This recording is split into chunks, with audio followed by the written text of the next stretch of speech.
साथीहरू नमस्कार।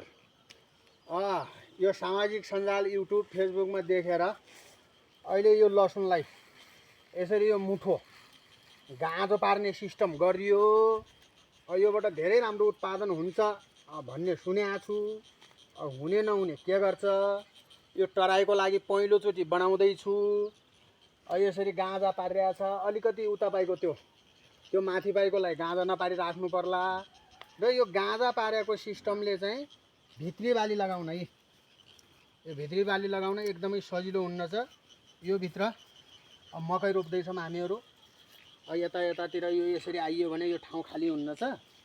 मकै रोप्न भित्री बाली लगाउन सजिलो भयो। अब यसको परिणाम कस्तो हुन्छ, राम्रो नराम्रो, कुन विधि ठिक हुन्छ, त्यो विधि राम्रो विधि हजुरहरूलाई सिकाइने नै छ। यसो हेर्दै गर्नु होला।